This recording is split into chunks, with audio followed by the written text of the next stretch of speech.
Millions of people around the world work, pay taxes, and dream of a dignified retirement. But China is facing something far worse. Its pension system is on the brink of collapse. Young people no longer want to contribute. The elderly can no longer support themselves, and by 2035, the fund could run out of money. As the world ages, China is the biggest ticking time bomb, and when it explodes, not only Asia will shake, the whole planet will.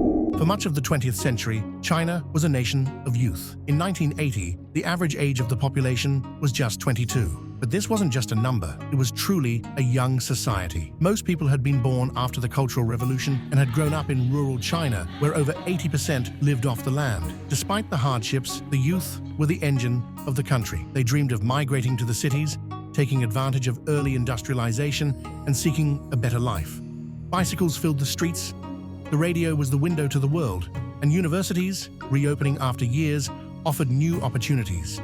This was a generation living between communist austerity and hopes of modernization. With a booming economy and controlled population growth, China became the factory of the world. This economic boom was driven by a massive labor force. In 1980, China had one of the highest ratios of active workers to retirees, 11 workers per retiree. But this trend has drastically changed. Today, there are only 4 workers per retiree, and by 2050, this could fall to just 1.5. China is aging at an unprecedented rate.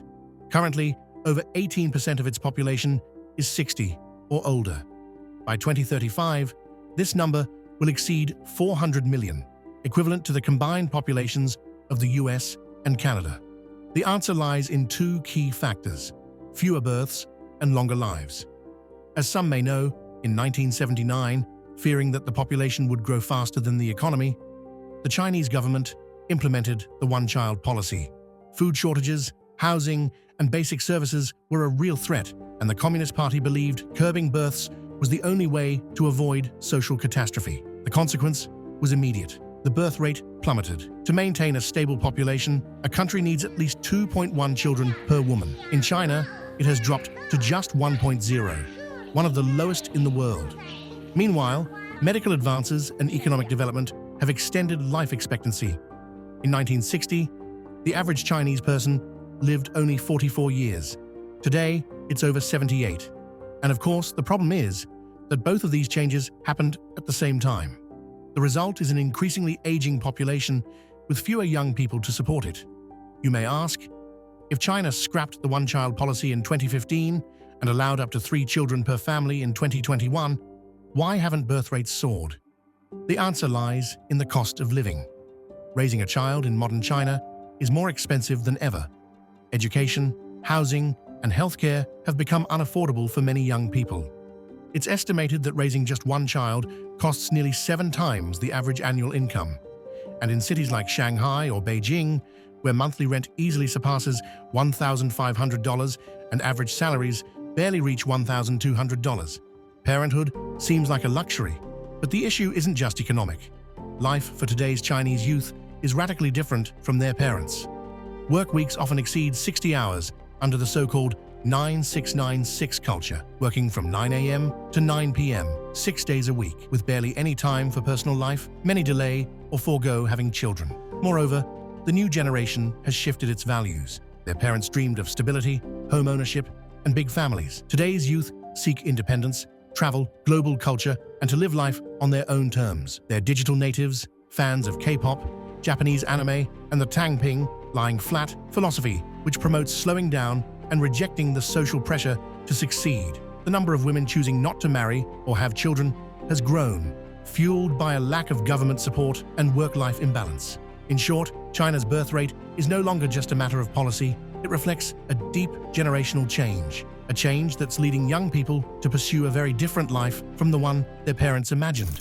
In China, the pension system rests on 3 pillars. In theory, this model should guarantee retirees financial security. In practice, it's on the verge of collapse. The first and largest pillar is the mandatory state system, which covers the majority of workers. It functions as a pay-as-you-go system. Current workers pay contributions that fund the pensions of retirees.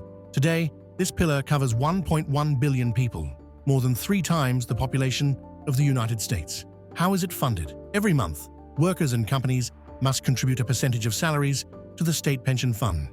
This money isn't saved in individual accounts, but used to pay current retirees. It's a system built on trust. Workers support the previous generation, expecting the next to do the same for them. The problem?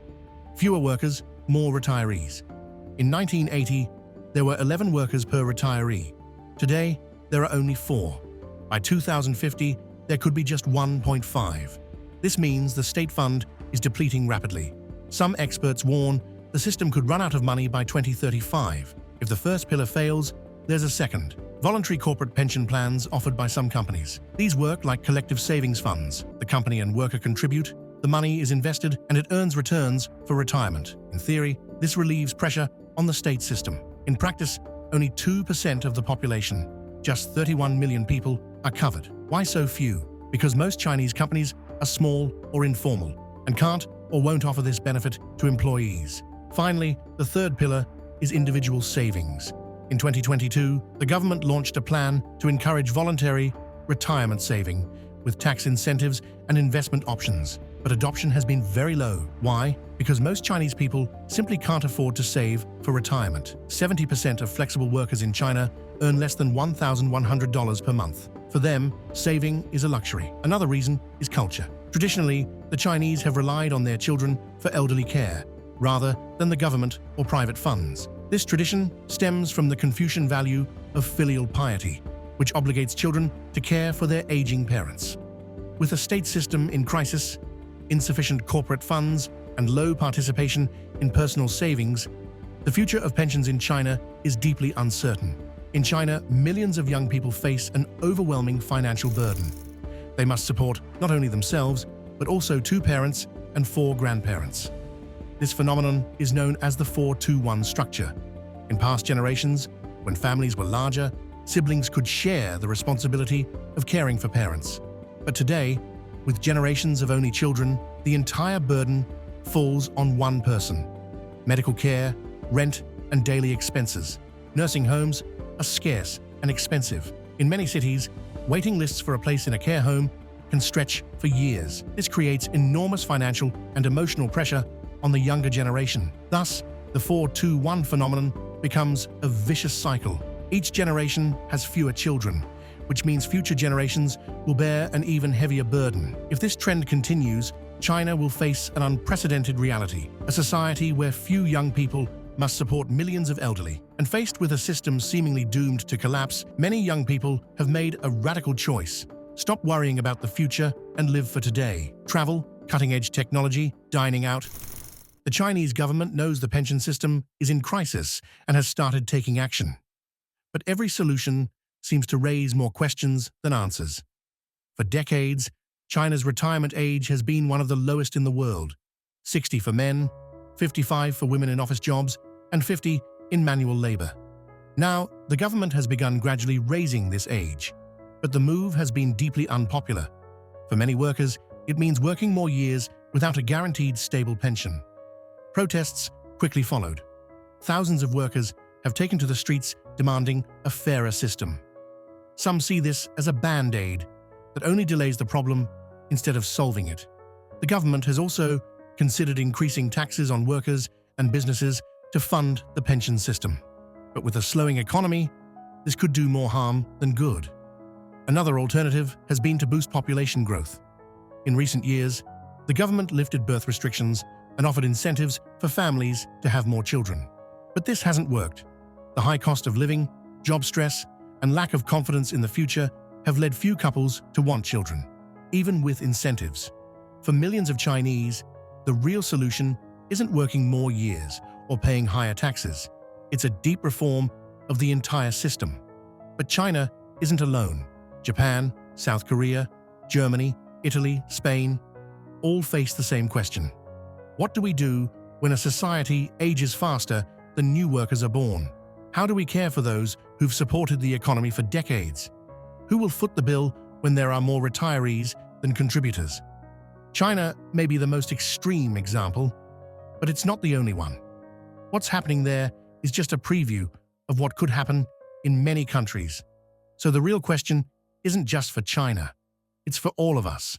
Are we ready? Are our governments Or are we just looking the other way, letting time decide for us?